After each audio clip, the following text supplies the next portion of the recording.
우리가 백인조차도 노예 신분에서 벗어나서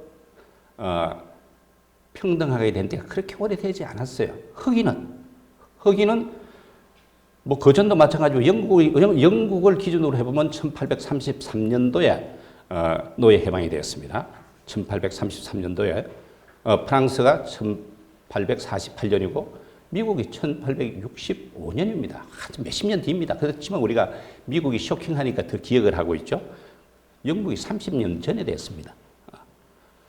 그리고 이 지구상에서 노예 제도가 없어진 때가 언제일 것 같습니까, 여러분? 1980년입니다. 1980년 모리타니아 공화국입니다. 그것도 밀려가지고 세계 인권 기구에서 압박을 해가지고 어쩔 수 없이 이제 내일부터 이제 노예 해방을 선언한다 했지만 지금도 그랬어요. 인신매매가 됐고 이런 것들이 다. 그러니까 모든 사람은 법 앞에 평등하고 권리 의무의 주체가 되고 한 것이 그렇게 오래되지 않았다는 사실, 우리가 자유를 얻었다는 사실, 그게 자유에 관한 사실인데 오래되지 않았다는 사실을 우리가 항상 생각하고 그 의미가 뭔지를 생각해야 될 필요가 있죠. 그래서 여기서 이제 사람은 권리 의무의 주체가 된다. 태아의 권리 능력, 태아도 권리 능력이 있습니다, 그죠? 권리 능력 평등의 원칙, 권리 능력의 평등의 원칙이 최초로 된 게 이제 프랑스 혁명 이념에 의해서 이렇게 도입이 된 거죠. 프랑스 인권서는 17조에서 전체가 17조인데 그 17조의 뿌리가 돼가지고 지금 지구상 전체 근대 민법을 뒤덮고 있고 헌법을 뒤덮고 있는 겁니다. 프랑스 인권서는 1조에서 사람은 자유롭고 평등하게 태어났다. 이게 바로 민법 3조에서 이야기하는 사람은 생존한 동안 권리 의무의 주체가 된다라는 이야기가 되겠죠. 또 프랑스 인권서는 3조에서 주권은 모두 국민에게 있다. 국민으로부터 비롯되지 않은 권력은 존재할 수 없다. 이렇게 민법 3조에 그렇게 되어 있습니다. 우리 헌법 1조 2항에서 주권은 국민에게 있고 모든 권력은 국민으로부터 나온다. 거기서 유래되어 있는 겁니다. 또 17조 중에서 또 하나 13조 14조가 조세에 관한 이야기입니다. 공공유지를 위해서 조세는 필요하다. 우리가 내겠다 이것입니다. 종전에는 왕에 대해서 토지를 불화를 받아가지고 거기서 경작을 해서 일정 부분 주고 남는 것. 그러니까 임대료를 지급했던 것에서 이제는 임대료가 아니고 내 스스로 자발적으로 국가 경비에 필요한 비용을 스스로 내겠다라는 것이 이제 시민 자치의 원리가 그때부터 시작이 됐고, 뭐 서양의 역사학자들은 이제 근대 국가부터 조세 국가다. 그 이전은 지대 국가다. 왕으로부터 받은 토지를 불화를 받고 거기에서 사용 수익하고 남은 것을 쓰는 소위 지대 국가다. 우리나라 역사학자들은 그 이전의 국가를 수치 제도다 이렇게 이야기하지 조세 제도다 이렇게 이야기하지 않습니다. 조세 제도는 근대 시민 사회에 들어서 우리 스스로 구정시 급부에 대한 반대급부죠. 지금은 급부에 대한 반대급부는 무조건으로 내야 되는 것이죠. 내야 되는 우리 스스로 결정하는 겁니다, 사실은. 근데 문제가 있죠, 사실. 그거는 이제 오늘 뒷장면에 가서 좀 이야기를 드릴 텐데, 조세는 자유에 대한 대가이지만 그 대가를 넘어서면 대가가 아닌 것이죠. 과연 우리 스스로 의지에서 내는 것의 범위가 뭐냐 하는 부분에 대해서 여러 가지로 철학적으로 고민해야 될 부분이 이제 여기서 발생을 하는 겁니다. 여기서 제가 이제 미성년자의 능력이 이렇게 되는데, 사람이 이제 다 평등하게 이제 출발을 합니다. 그죠? 그런데 어떻게 해야 될까요? 세 살은 권리 능력은 있지만 의사 능력은 없다. 이렇게 되는 겁니다. 의사 능력은 없다. 이렇게 되는 겁니다. 그럼 18살짜리는 뭐냐? 의사 능력은 있지만 행위 능력은 없다. 이렇게 되는 거예요. 그러면 의사 능력하고 행위 능력하고 차이점이 뭐냐? 그 미성년자라고 그랬는데 가만 우리가 성년으로 한번 생각해 보시죠. 제 집안 형님이 뭐 나름대로는 굉장히 좀 이름이 있으신 분인데 병원에 입원하셨어요. 돌아가셨는데 수술을 하시고 일반 병실에 들어가시니까 지점장이 와가지고 그냥 사인해가지고 돈을 다 내줘요. 확인을 하고. 그거는 뭡니까? 최소한 의사 능력은 있다. 18살이 행위 능력은 없지만 17살짜리, 18살짜리의 정신 능력은 된다. 이거예요. 그죠? 그러니까 와서 본인 걸 확인하고 내주는 겁니다. 근데 그 형님이 중환자실에 딱 들어가니까 일체 안 내주는 거예요. 일체 못 내주는 거예요. 그건 뭐예요? 무슨 능력이 없다? 의사 능력조차도 없다. 그러니까 결국 아까 3살짜리 아이에 대해서는 자기가 직접 그 법률 행위를 할 수도 없을 뿐 아니라 법정 대리인이 대리권만 행사할 수 있지 동의권 행사는 할 수 없다 이렇게 되는 겁니다. 그러니까 위임장 아무리 붙여줘 봤자 그 사람이 독립적으로 법률 행위를 할 수 있는 정신적인 게 아니라는 뜻이죠. 최소한 민법상 사람이라는 것은 이렇게 그 정신적으로 대등해야 된다. 정신적으로 대등해야만이 같이 게임을 붙일 수 있겠다라고 정신력 대등의 원칙은 결국 대등하다는 기준은 몸무게도 아니고 힘도 아니고 키도 아니고 다 정신적 능력이에요. 거기서 민법에서는 권리 능력은 전부 다 평등하지만 의사 능력, 행위 능력이 없으면 특별히 보호를 해주겠다는 차원이에요. 행위 능력이 없는 사람하고의 거래는 여러분 굉장히 위험합니다. 사실은. 그래서 정신 능력이 대등하지 않으면 어떻게 해야 되겠느냐. 아까 3살짜리 아이는 어때요? 3살짜리 아이가 예를 들어서 한 10만 원을 가지고 아까 통장이 있었지만 자기 돈을 가지고 다른 사람에 줄 수도 있고 뭘 살 수도 있고 그렇지 않습니까? 그죠? 그 법률행위는 어때요? 무효이겠어요? 취소할 수 있는 법률행위겠어요, 여러분? 무효입니다. 그죠? 무효예요. 그런데 의사 능력은 있는데 행위 능력은 없다라고 했을 때는 그때는 무효가 아니고 취소할 수 있는 법률행위다 이렇게 되는 겁니다. 그 취소할 수 있는 법률행위라는 것은 취소할 수 있는 법률행위를 추인해서 효력이 있는 것으로 만들 수도 있고 취소권 행사로 해서 완전하게 취소를 해서 없는 것과 같은 법률행위를 무효로 처리하는 그런 효과. 그러니까 선택할 수 있다는 뜻이죠. 그죠? 그래서 정신적 능력의 대등, 미성년자와 성년자의 정신 능력의 대등 기준은 뭐냐? 그러니까 결국 아까 말씀처럼 3살짜리하고 18살짜리를 기준하면은 그건 미성년자에 관한 거니까 독일은 가령 예를 들어서 만 7세를 기준으로 딱 정해져 있습니다. 7세가 안 되면 어떻게 해요? 효력이 없어요. 아예 무효예요. 7세가 넘으면 어때요? 취소할 수 있는 법률행위에서 취소권 행사를 할 수도 있고 취소권 포기도 할 수 있어요. 그죠? 이 자유의지로 합의를 했다라는 것은 자유의지로 합의하면 권리가 생깁니다, 여러분. 권리가 생긴다는 말은 뭐냐 하면은 책임 있는 쪽에서 의무 이행을 하지 않으면 국가가 그 이행에 조력한다 이런 것이 깔려 있는 겁니다. 그 이행에 조력을 한다는 말은 국가가 도움을 준다는 이야기죠. 그죠? 그래서 우리가 경제 행위에 있어서 국가가 개입을 하는 것이 도움이 되느냐 안 되느냐 이런 논란들도 많은데 국가의 역할이 일정 부분 있는 겁니다. 왜? 그 위임을 받은 국가기관이 하는 일은 개인의 자유의 평등, 자유 아래서 거래하는 그 합의에 대해서는 믿고 우리가 뭐 100억짜리도 사인하고 하는 이유가 뭡니까? 결국에는 그 이행을 담보할 수 있다. 담보는 누가? 국가가 해준다는 믿음이 있기 때문에 그렇게 할 수 있는 거예요. 안 그러면 그런 계약을 체결할 수 없는 겁니다. 사실은. 원시 상태로 돌아가기 때문에 어떻게 합니까? 그 즉시 이행을 안 받으면 안 되죠. 그래서 여기서 민법 중에 몇 가지 조문을 제가 예를 들면은 민법 103조에서는 뭐라고 표현되었냐면은 모든 것이 다 합의하면은 마술처럼 국가가 다 도와줍니다. 사실은.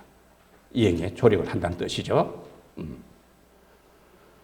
경제학만을 하신 분들이 가끔 이제 보면은 국가가 반드시 그 역할이 있습니다. 엄청난 역할입니다, 사실은. 우리가 그렇게 큰 금액도 스스럼 없이 계약을 체결하고 할 수 있는 속에는 정확하게는 몰라도 그 국가에 대한 믿음, 신뢰가 존재하기 때문에 할 수 있는 겁니다. 근데 모든 합의 그 국가가 다 합의할 수 있나요? 모든 합의에 대해서 국가가 다 책임질 수 있나요? 민법 103조에서는 뭐라고 되어 있냐면은 선량한 풍속, 기타 사회 질서에 위반한 내용을 법률 행위는 무효로 한다. 이렇게 되어 있습니다. 선량한 풍속, 기타 사회 질서에 위반되는 내용, 그게 강행 규정입니다. 강행 규정으로, 그 길지만 강행 규정으로 여러분 이제 이해를 하시죠. 강행 규정. 강행 규정에 위반한 내용을, 그거를 국가가 바람직하지 않다고 한 내용을 합의를 했다고 해서 국가가 그걸 합의를 해줘요? 법령 중에 선량한 풍속 기타 사회 질서와 관계없는 규정과 즉 임의 규정과 다른 간섭이 있을 때 당사자 의사 표시가 분명하지 않으면 그 간섭에 의한다. 그러니까 임의 규정이 있다 하더라도 사실인 간섭, 다중이 그런 간섭적인 행위를 했다라면은 그걸 받아들이겠다는 이야기입니다. 그거는 다중의 의사표시가 합체된 것으로 존중받아야 된다. 이런 의미입니다. 그게 바로 사실의 간섭. 그러니까 임의규정이란 말은 당사자 의사표시도 없고 또 사실의 간섭이 있을 때 아주 보충적으로 적용되는 그야말로 민법에서는 자유의지 또는 다중의 자유의지가 최우선적으로 적용되는 것이다. 법은 보충적으로 적용되는 것이다. 이런 의미를 깔려 있는 겁니다. 자, 그러니까 제가 이제 우선에 보십시오. 자, 560조 해약금 이 부분은 매매 계약 등에 있어서 계약금을 지급한 자는 계약금을 포기하고 계약을 해지할 수 있고 계약금을 수령한 자는 배액을 상환하여 계약을 해지할 수 있다. 요새 그런 일이 많이 발생하죠. 그죠?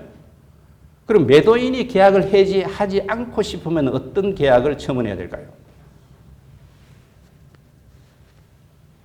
계약금을 받으면서 우리는 해약하지 않기로 하자 이렇게 할 수도 있고 2배가 아니고 5배를 물리도록 하자고 할 수도 있고 그죠? 얼마든지 그런 계약을 할 수 있죠. 근데 할 수 있는데 그렇게 민법의 규정과 다른 의사표시를 표시한 것이 효력이 있느냐 하는 이야기죠. 결국 그것은 이 해약금 규정이 임의 규정이냐 이런 이야기겠죠. 이 임의 규정이죠. 그죠? 그래서 매수인 입장에서 분명히 사야 되겠어요. 그럼 계약금을 지급했어요. 계약금 많이 내는 게 좋겠어요? 적게 내는 게 좋겠어요? 많이 내는 게 좋죠. 그죠? 많이 내는 게 좋고 또 그 다음에 2배가 아니고 10배를 주기로 하자. 이렇게 계약을 하면 어때요? 매도인이 함부로 파기 못 하겠죠. 그죠? 해약금 못 하겠죠. 그죠? 매수인이 그걸 사고 싶다고 해서 우리 해약금 이제는 해약금하고 관계없이 해약을 할 수 없도록 하자라고 제안을 하면 매도인이 잘 안 받아들이실 거예요. 그죠? 그럼 차라리 계약금을 많이 내고 이렇게 하면은 하고 한 2배 아니고 한 3배, 4배 정도.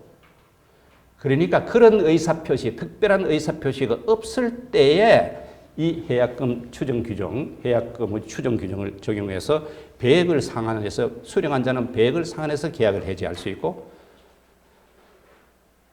받은 자는 또 포기하고 계약을 해지할 수 있고 이렇게 추정을 하는 거예요. 당사자 의사표시가 없으면 보완적으로 추정되는 것이죠. 그죠? 우리가 자유의지로 합의했다는 이 부분은 국가가 그 이행에 적극적으로 조행해서 그 결과를 얻어내는 조력을 할 수 있지만 이런 부분, 반사의 질서의 법률행위, 불법원인 교부 이런 부분에 대해서는 국가가 조력을 안 해줄 뿐만 아니고 이런 부분은 이제 처벌까지도 이제 들어가는 것이죠. 그래서 이런 부분들하고 민법의 이념 사상은 기본적으로 개인의 자유와 경쟁에 있어서 공정한 경쟁을 담보하기 위해서 우리가 민법에서 어떤 태도를 보이고 있느냐 하는 부분은 이제 좀 봐야 된다는 이야기죠. 민법상 재산권 이전의 법률 요건으로서는 우리가 법률 행위와 법률의 규정이 있어요. 민법은 전부 다 권리가 우선에 상속을 보십시오. 상속을 보면은 제5편이 상속인데 1장이 상속이고 2장이 유언입니다. 그럼 상속은 법률 규정에 의한 재산권 이전이고 유언은 법률 행위에 의한 이전입니다. 그래서 민법 우리가 186조에서는 부동산에 관한 법률 행위로 인한 물권의 덕실 변경은 등기하여야 그 효력이 생긴다. 아까 등기하여야 그 효력이 생긴다는 말은 접수대장에서 접수번호를 제일 먼저 받은 사람이 등기부의 소유권자로 등기된다 그랬죠. 왜냐하면 당사자 칸에만 계약을 한 거예요. 당사자 칸에만 알고 있는 거예요. 그렇기 때문에 우리가 계약을 어떻게 해서 하는 것이 대외적으로 어떤 권리를 주장할 수 있는 그 징표로서는 내세울 수 없는 거예요. 그렇기 때문에 아무리 돈을 많이 주고 했다 하더라도 점유를 하고 사용을 하고 몇 년을 사용했다 하더라도 어때요? 등기하기 전까지는 안 되는 겁니다. 그죠? 계약은 2개가 합쳐져야 되는 거예요. 그래서 2개, 계약을 1개 또는 2개 이상의 의사표시가 그런 것을 법률행위라고 하자라고 이름을 지은 거예요. 학자들은 법률행위 이름 적정하지 못하다. 설권행위를 권리를 설정하는 행위로 하자. 이름을 바꾸자 하고 했지만 이미 그분은 정확하게 표현하면 법률행위라는 것은 법률 효과를 의욕하는 의식 있는 행위. 이게 줄임말이라고 봐야 됩니다. 법률행위는 좀 생소한 용어죠. 여러분들 의사표시라고 이야기하십시다. 의사표시라는 말은 다 대부분 쉽게 넘어갈 수 있는 거니까. 지금 법률의 규정, 가령 여기서 아까 이야기처럼 186조 부동산에 관한 법률 행위로 인한 물권의 득실 변경은 등기하여야 그 효력이 생긴다. 187조 상속, 공용, 징수, 판결, 경매, 기타 법률의 규정에 의한 부동산 물권의 취득은 등기를 요하지 아니한다. 그러나 등기하지 아니하면 처분하지 못한다. 이거 등기 안 해도 되는 거예요, 여러분.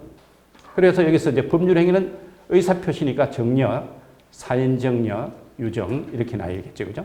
사연정려는 아까 이야기처럼 사망을 불확정 기한으로 효력이 생기는 정려행위죠. 사망 시점에 효력이 생긴다 이렇게 보면 되는 겁니다. 사망 시점에 효력이 생긴다 이렇게 보면 되는 것이죠. 그다음에 이제 법률의 규정에 있어서는 이제 사망, 그다음에 실종 선고. 그러니까 민법상 재산권 이전은 이렇게 의사표시와 의사표시가 아닌 법률의 규정에 의한 것이 생기지만 조세는 의사표시에 의해서 내가 납세 의무자가 될 수 있다. 절대 아닙니다. 법률의 조세는 어디까지나 조세법이라는 엄격한 그 절차에 의해서만 납세 의무가 발생할 수 있는 것이다. 자, 이제 민법상 상속과 상정법상의 상속. 여러분, 우리가 보통 민법은 사실 상당히 그 상식적입니다. 민법은 상속 순위가 여러분 어떻게 되죠? 직계 비속, 그다음에 직계 존속, 그다음에 형제 자매, 그다음에 사촌 이내의 반계혈족 이렇게 되죠. 여기 법인이 있습니까 없습니까? 상속을 법인이 받을 수 있습니까 없습니까? 상속을 5천이 받을 수 있습니까 없습니까? 왜? 마지막에 사촌 이내의 반계혈족 되어 있으니까, 그죠? 6천도 못 받아요. 그러면 1순위, 2순위, 3순위, 4순위가 다 뭡니까? 자연인이고요. 자연인 중에서도 뭡니까? 촌수의 범위 내에서만 상속이 들어가요. 사촌이 없으면 그 재산이 어떻게 들어가죠? 국가에 들어가는 겁니다. 그죠? 자, 상속은 자연인만이 받을 수 있는데 상속세 납세 의무는 어떻겠습니까, 여러분? 상속세 납세, 그렇다면은 상속세 납세 의무도 당연히 법인은 납세 의무가 생길 수 없다. 이렇게 귀결돼야 되겠죠.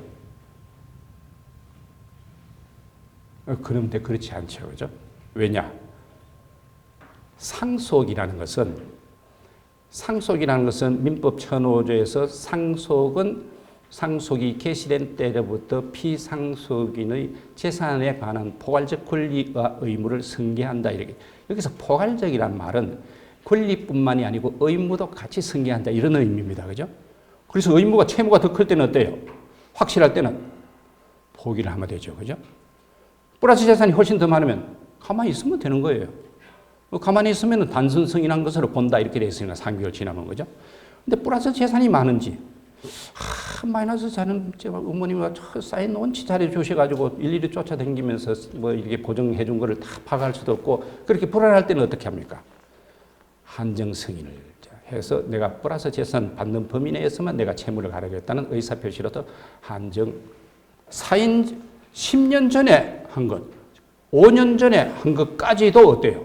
상속재산에 합산하는데 사망 시점에서 효력이 발생하는 사연정려 유정은 상속해놔 놓고 가로 열고 사연정려와 유정을 포함한다. 이렇게 되어 있습니다, 여러분. 그런데 사연정려와 유정을 포함한다는 말은 사연정려와 유정도 당연히 상속세 가시표준 피상속인의 전체 재산 속에서 다 들어가 버리는 겁니다. 그럼 상속은 의사표시 없이 사망이 개시했으니까 다른 사람한테 갈 수 없죠. 딱 정해진 사람한테만, 자인한테만 가지만 사인정려 유정은 어때요? 법인한테 가는 거예요, 여러분. 법인한테 가는 겁니다. 그 상속세 과세 표준에 들어가요. 상속세 과세 표준에 들어가고 또 세율이 달라집니다. 상속은 딱 법에 규정한 부분만 이렇게 되기 때문에 의사표시가 개입될 여지가 없습니다. 사인정리와 유정은 어때요? 특정한 재산을 누구한테 줄 수가 있어요. 사망 시기는 조절할 수 없지만 요건 누구한테 주면 유리할까, 저건 누구한테 주면 유리할까 계산할 수 있어요.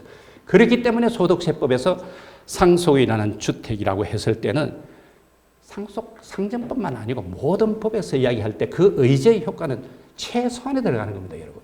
다른데 여파 문제가 생기면 안 됩니다. 딱 상속세 과세할 때만 해당이 되는 겁니다. 굉장히 무서운 이야기인데 우리나라는 아직까지 유산세 제도를 택하고 있고 뭐 다른데 다 이렇게 돌아가시고 여러분 또 병원에 입원했어요, 가령. 병원에 입원했으면 뭐 수술하고 이럴 때는 뭐 돈이 몇 억씩 나가는 경우도 있습니다, 그죠? 근데 그 병 간호하는 아들, 딸이 세법을 들었습니다. 세법을 들어서 아버님 저희 통장으로 내면요 나중에 상속 재산이 줄어들질 않으니까 아버님 통장으로 내야 되는데 아버님 통장 좀 주세요. 할 수 있습니까? 없습니까? 하기 어렵죠. 근데 스스로 피상속인이 스스로 알아서 얘야 이러하니까 너 통장에서 지급하지 말고 병원비는 내 통장에서 지급을 하고 없으면 내 이름으로 채무를 발생해서 지급하도록 해라 라고 하면 어때요? 상속 재산이 줄어드는 거예요, 그죠? 그런 부분도 사실은 저는 입법으로서도 설사 유산취득세 제도를 택하고 있지 못한다 하더라도 설사 그렇다 하더라도 이런 건 얼마든지 해석으로서 할 수 있는 부분이고 입법으로서 할 수 있는 건데도 그건 당연히 안 되는 거야 하고 어떻게 보면 사회 위화감을 부모와 자식 간의 어떤 알력을 이런 느낌이 들어요, 저는 사실은. 그래서 지금 제가 물론 제목을 조세는 자유에 대한 대가를 가지면 대가가 과연 대가로 적정하냐 하는 것을 우리가 엄청나게 고민해야 된다라는 것을 사실 이야기를 하고 싶은 거죠. 상속재산으로 의지하는 경우와 추정하는 경우.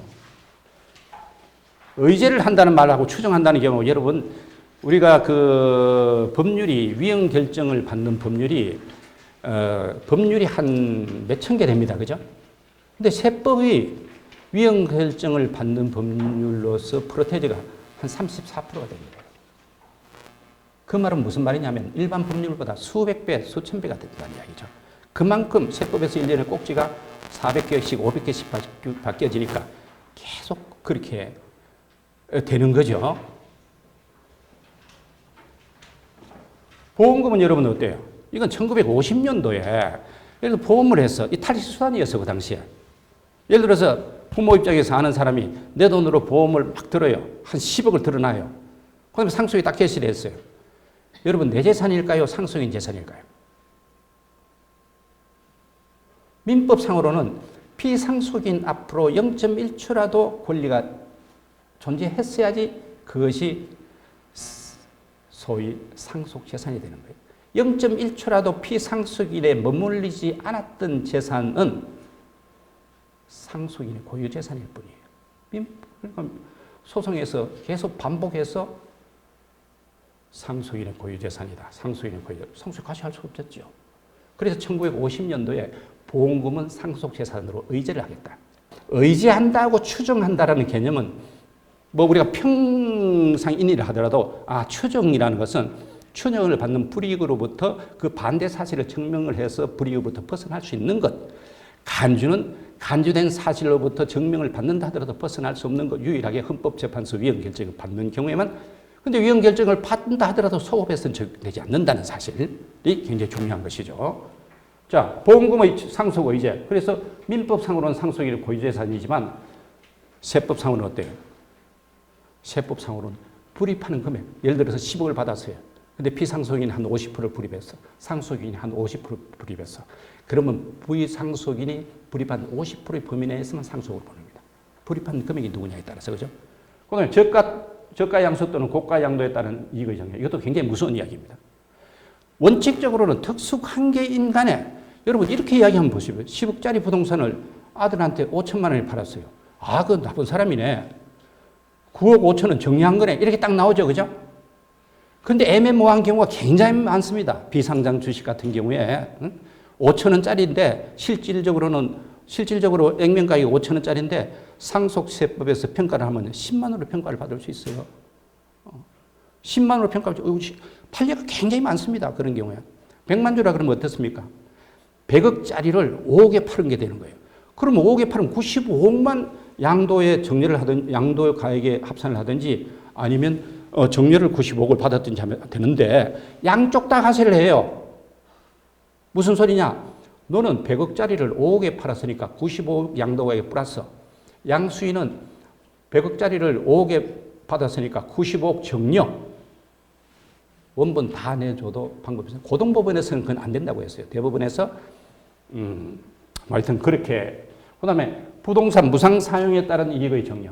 근데 여기서 이거하고 둘 다 특수관계인이 아닌 경우에도 적용이 된다는 사실이 굉장히 우리가 고민해야 돼요. 굉장히 계속 강화되고 있어요, 여러분. 자, 부동산 무상 사용에 따른 이익의 정려. 이번에 대통령 후보로 나오신 분 최재형 씨, 이렇게 해서야 되는 겁니다, 그죠? 부동산 무상 사용에 따른 이익의 정려. 간주입니다, 그죠? 의자이기 때문에 아무리 아니라고 해도 방법이 없습니다, 그죠? 그렇게 계산을 해서 그래서 알았지만 못 피해 나간 것은 좀 더 이제 그 이자에 관해서 원천 징수를 했으면 종결이 됐을 텐데 원천 징수를 안 했으니까 원천 징수 이행 가산세라든가 다른 부분이 문제가 좀 될 수 있죠. 그러니까 말하자면 한 7, 80점도 받는 조세 대입이다 이렇게 봐야 되는 겁니다. 부동산 무상 사용에 대한 이익의 정려. 그런데 부동산은 사용 가치하고 교환 가치가 있습니다. 사용 가치는 사용권을 내가 직접 사용하는 거냐 아니면 수익을 한다는 말은 사용 가치를 타인한테 사용하더라 하고 그 임대를 받는 것을 수익 가치다 이렇게 보는 겁니다. 교환 가치에 대해서는 그 국세청이라든가 거기서 세법에서 다루지 않았습니다. 그런데 2005년도에 담보를 제공해도 부당이익 계산 부인되는 거예요, 여러분. 아마 제가 이런 부분에서 굉장히 항의를 했는데 뭐 학회를 하면서도 제가 이야기를 하고 이렇게 했는데 이게 잘 안 되는 겁니다, 사실은. 학회가 다 또 정부에도 용역 발주도 받고 다 이렇게 서로 기부에 택하는 그런 관계에 있습니다. 그래서 공격을 해도 한도를 넘어서 이렇게 공격하는 것은 참 쉽지 않은 현실적인 어려움이 있죠. 근데 지금 여기서 저가 양도 부상 이거 전부 다 특수 관계자가 아닌 경우에도 해당이 되는 겁니다. 이게 굉장히 무서운 이야기죠. 우리가 생각할 때는 특수 관계인 간에는 뭐 자기들끼리 뭐 그럴 수도 있으니까 뭐 실질과세의 원칙에 의해서 국세청이 조사를 해서 밝혀내는 게 원칙인데 그 힘드니까 이런 거는 그렇게 보겠어 밀어붙이겠어 하는 게 이제 의제란 말이죠. 그래서 이런 부분은 명의신탁 정려이자 여러분 회사의 아들들이 취직할 때 위에 간부들이 당신 이름으로 주식 한 10만 주만 해놓자.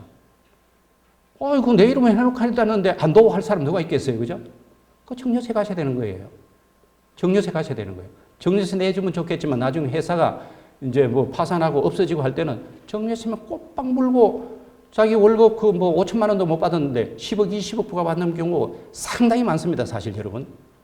근데 헌법재판소에서도 이거 합헌 결정이 반복해서 났습니다. 반복해서. 물론 제일 뭐 5대 4로 한번 된 경우도 있으니까 한 표만 더 있었으면 위헌 결정이 났을 텐데 한 표가 모자란 경우도 있었죠. 자, 이건 이제 의제 규정입니다. 추정 규정에서 추정 규정 이 부분 전부 다 간주 규정이었는데 위헌 결정을 받아가 추정 규정으로 바뀌어진 경우입니다. 여러분 상속 개시일절 처분 재산 이 부분은 사람은 상속 개시일이 언젠지는 알 수가 없는 거예요.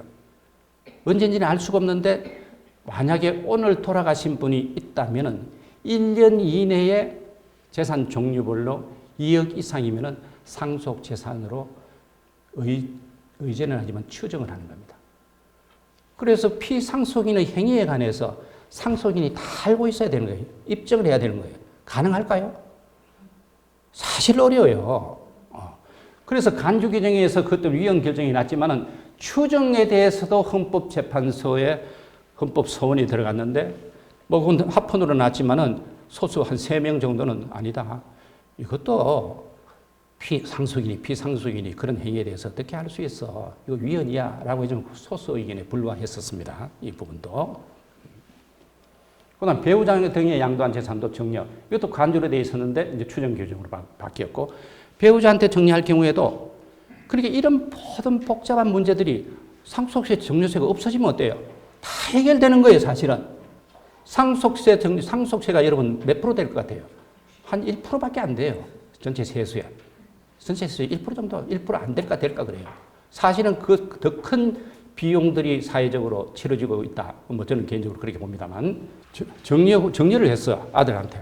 아들한테 현실적으로 굉장히 많이 일어납니다. 정리를 했는데 이게 아버지가 법인이 힘드니까 아들한테 정리한 재산을 다시 반환을 받아가지고 회사에 집어넣고 회사 자금으로 사용했어요. 회사 자금으로 사용했는데 세법상 1차 증여세를 한번 과세를 했어요. 이렇게. 또 아버지한테 돌아온 부분에 대해서 2차 증여세를 또 과세를 했어요. 양도세를 과세했어요. 그러다 보니까 결국 한 2배가 되는 거예요. 그 재산 가액에. 여러분 자식들한테 정리해 줄 수 있지 않습니까? 그죠? 정리해 주고 또 말은 뭐 봐도 드릴 수 있어요. 또. 그죠? 그런데 앞에 부분하고 뒤에 부분하고 별도로 다 과세를 하는 겁니다. 일정 기간을 벗어나면은. 지금은 6개월 이상 벗어나면은 양쪽 다 과세를 하고 이건 헌법재판소에서 합헌 결정이 났고 계속 반복적으로 그냥 벗어날 방법이 없어요. 단 헌법재판소에서 어떤 그 결정을 보면 어떻게 되어 있냐면 무효, 취소, 무효, 취소, 정지조건부, 해제조건부, 해제조건의 성취, 실권, 약관 등은 법률의 규정에 의해서 그 법률 효과가 생기지만 합의해제는 별도의 계약, 합의에 의해서 생기는 거기 때문에 제기 정려로 봄이 타당하다. 이렇게 했어요. 그래서 소수 의견 3명이 어떻게 했냐면은 합의 해제 이후 재산의 사용과 관리 상태와 합의 해제를 할 만한 사정이 있었죠. 법인을 살리기 위해서. 그렇게 한 거예요. 왜냐하면 영리법인은 상속세를 과세를 안 합니다. 영리법인은 순자산 증가설에 의해서 전체 왁구가 커지면 법인세만 과세하죠. 비영리법인은 상속세를 과세를 하게 되죠. 그래서 이 사건 부동산과 관련된 투자 1.6배에 달한다. 이러한 선택이야말로 계약자의 원칙에 부합하기 때문에 이것을 합헌이라 그러면 안 된다 하고 3명이 위헌 의사를 했지만 뭐 합헌 결정이 나서 그래서 굉장히 조심해야 되는 것이죠. 그죠? 그래서 여기서 우리가 정리를 할 때는 반드시 뭘 다뤄야 무효 또는 취소 또는 법정해제, 약정해제 사유가 만들어야 되는 이유가 있는 겁니다. 사실은. 만들 수 있는 것이고. 그 다음에 상속세 이중과세 논의. 여러분 예전에는 상속세가 소득세 탄료도 많고 많이 했지만 지금은 어때요? 5천 원짜리 한 장도 전부 다 어떻게 합니까? 다 카드 다요. 100% 노출이 됩니다. 그래서 자동 세수가 이렇게 많이 발전을 하고 늘어나는 거예요. 그런데 소득세 탄료를 전제로 해서 상속세 1999년도까지는 최고 세율 50% 적용받는 게 50억이었습니다. 1999년에 개정을 해서 30억으로 줄였습니다. 30억으로 줄인 것이 지금 20몇 년간 지금 이어지고 있는 거예요. 그때 50억이라면 지금 200~300은 될 거죠, 아마. 이건 무엇을 이야기하느냐? 뭐 공산당 선언, 마르크스 공산당 선언문에 이 관련되는 부분이 나와 있습니다. 상속세를 폐지하기 전에는 고율을 유진세율을 적용해가서 차라리 뭐 가져가라. 뭐 이런 그런 계획 아래 아주 고도의 누진세율을 적용하는 걸로 그렇게 되어 있습니다. 거기는 뭐 그래서 사실 또 가처분 소득에서 세금 다 내고 여러분 세금 소득세밖에 없습니까? 소득세법이 45%에서 4.5% 더하면 49.5%입니다. 4.9.5%에다가 상속세 60% 더하면 110%가 되는 겁니다. 거기다가 다른 세금은 재산세 또 무슨 세 하면은 이건 뭐 100%가 넘죠. 그래서 가처분 소득에서 내가 저축을 할 것이냐 소비를 할 것이냐 내 자유예요. 그죠? 근데 국가가 소비를 장려해야 되겠습니까? 아니면 저축을 장려해야 되겠습니까? 저축을 장려해야 되죠. 당연히 저축을 장려해야 되죠.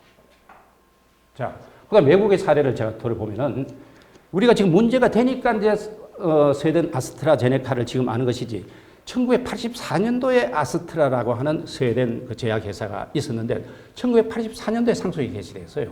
세율이 70%였어요. 시중에 내다 팔았어요. 주가 폭락했어요. 내릴 수도 없어요. 회사 존립도 할 수 없어요. 영국에서 사갔습니다. 영국에서 사가서 영국에 오븐에 와서 들어갔죠. 영국의 제네카라는 회사가 사서 이름을 아스트라제네카로 이제 바뀌었죠. 그럼 84년도에서 2005년까지 21년입니다.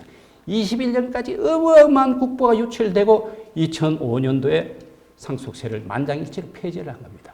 지금 우리도 그런 지금 실수가 지금 계속 이어지고 있다. 과연 이 희생이 이 비용이 언제까지 치러지고 회복할 수 없는 상태까지 갈 것이냐 아니면 지혜롭게 빨리 탈피할 것이냐. 여러분 영국에 넘어갔다는 게 굉장히 재미있는 이야기예요. 영국도 여러분 세율이 40%예요. 그런데 왜 영국에 대입하면은 이번에 삼성에 이게 한 3, 4밖에 안 나올까요? 왜 그럴까요, 여러분?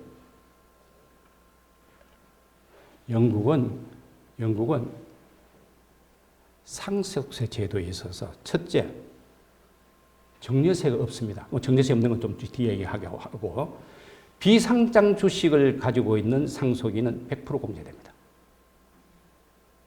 상장 주식은 50%만 공제됩니다. 그 말은 무슨 말입니까? 비상장 주식은 크고 있는 뿅아리 격이라는 이야기죠. 특별히 보호를 해서 100%다. 그러니까 소비 자금이, 장롱에 있는 자금이 어디로 가겠습니까? 일단 비상장 주식으로 다 가겠죠. 왜? 그건 가지고 있어봤자 100% 다 공제되니까. 상속세에서 안 배웁니다. 우리나라는 비상장 주식 가지고 있는 상속인 후보자들이 엄청나게 지금 벌벌 떨고 있습니다, 사실은. 망하는 거예요. 개인적으로도 망하는 거예요. 왜? 비상장 주식 평가가 객관적이지 못되기 때문에 그 평가를 예를 들어서 주당 10만 원에 했다. 그럼 10만 원의 물납을 받을 수 있어야 될 거 아니에요? 물납을 안 받습니다, 원칙적으로. 평가는 재산적 가치가 있다고 10만 원으로 평가를 해놓고 그 10만 원으로 이제 물납을 못 받는 거예요. 그러니까 상속 재산 중에서 비상장 주식이 있는 상속인들은 그 비상장 주식에 관해서는 상속 포기를 하는 경우도 굉장히 많이 생깁니다, 지금. 상장 주식은 이제 그런 말을 하고 사회에 나가서 자금도 조달할 수 있으니까 50%를 공제해 주는 겁니다. 그래서 이번에 삼성에서 영국 법을 적용하면은 상장 주식이 50% 적용을 받으니까 공제를 받으니까 어때요? 세액이 확 줄어드는 것이죠, 그죠? 정리세가 없다는 말이 무슨 의미겠습니까, 여러분? 그럼 정리세가 없으면 내일 상속이야. 내일 정도 돌아가시겠어. 오늘 다 정리를 해버리면 어떡하겠어요, 그죠? 그럼 상속세도 하지 못한다는 이야기죠, 그죠?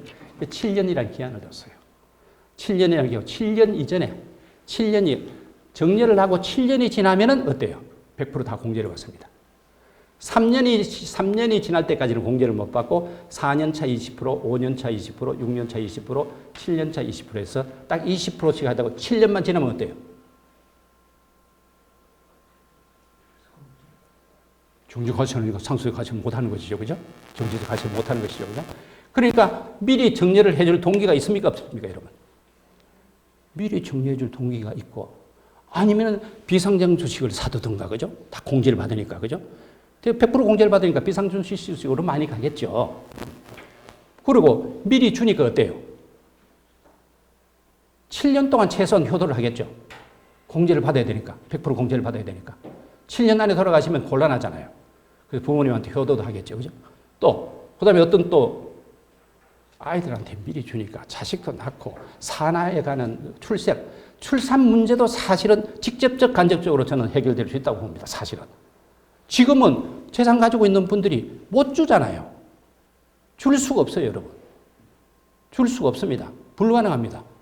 예를 들어서 손자한테 세대를 건너서 예를 들어서 길 주면은 제가 계산을 91% 세금 물어야 돼요.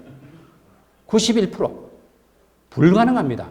거기에서 저는 이게 제가 오늘 공산당 선언까지 가져와서 설명을 좀 드려야 시간이 부족해서 제가 그 부분에 생략하고 그대로 거기서 나 그대로 지금 가고 있다 이렇게 보는 겁니다. 2008년도에 우리가 세제실에서도 50% 세율을 30%로 내는 걸로 해서 국회 상정됐는데 안 됐죠. 왜 안 됐겠습니까? 뻔하죠. 자, 그리고 예를 들어서 여기서 영국은 3.5, 스웨덴은 제로입니다. 스웨덴은 제로입니다. 상속이 없어졌으니까. 21년을 얼마만큼 국부 유출이 됐느냐? 자기들이 그러니까 한 사람도 예외 없이 100% 찬성해서 상속세 폐지한 겁니다. 그리고 세계는 상속세 지금 폐지하는 전쟁이 들어간 겁니다.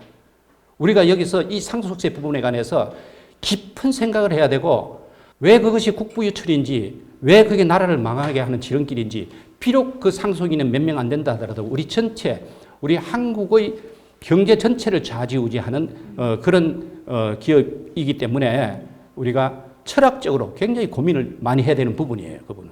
이거는 설득도 하지만 설득이 안 되면은 이거는 관철해야 되는 부분입니다. 사실은.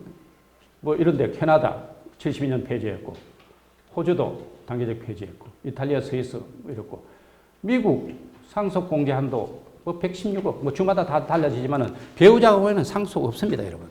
배우자 경우에는. 우리나라는 배우자 간에도 어때요? 배우자 간에도 생전에 이혼을 하면은 재산분할 청구권에 의해서 50% 인정이 됩니다. 그죠? 근데 그 다음날 상속이 개시되면 어때요? 50% 됩니까? 30억 한도로 되어 있습니다. 법정 상속 지분이 넘을 때 30억 한도로는 그 상속 공제가, 배우자 공제가 안 되는 상황이죠. 그러니까 어때요? 이혼을 해라. 100년 해로 하지 말고 이혼을 종용하고 있는 이런 그 불합리한 제도를 우리가 이렇게 눈을 감고 방치하고 있는 지금 상황이다. 이런 부분은 가슴에 손을 얹고 생각해 봐야 되는 거예요. 텍스에 관해서는 가슴에 손을 얹고 생각해야 되는 부분이 굉장히 많습니다. 사실은. 자, 한국의 사례 제가 수험 교차로 아시죠? 이분도 기부를 하고 나면 당연히 정년세 면제되는 거 나름대로 전문가 투입을 해서 다 계산한 겁니다. 그런데 여러분 세법이라는 것은 100점 아니면 빵점이에요. 99%를 체킹했다 하더라도 하나 빠지면 무너지는 겁니다. 하나 체킹 잘못하면 그래서 180억 평가 당시 못 내니까 225억 된 거예요. 물론 대법원까지 가서 이건 서수모 변호사님이 이제 뭐 율촌에서 해서 저기 이제 승소했지만 그 오랫동안 엄청난 마음고생과 뭐 재정지출가를 했죠. 또 여러분 저 밀폐 용기로 유명한 락앤당 그다음에 미리 넘기고 유니더스 아시죠, 그죠? 사망해가지고 또 경영 넘기고 손톱깎이 뭐 33번 그죠? 이게 이 사례 뭐 이거 100번 1도 안 될 겁니다, 여러분. 100번 1도 안 될 겁니다. 지금 엄청나게 고민하는 사람들이 많이 있고 우리는 즐기는 사람에 비해서 우리가 고민을 덜 하고 있습니다, 사실. 엄청난 고민을 해야 되는 거예요, 같이 이 부분에 관해서는.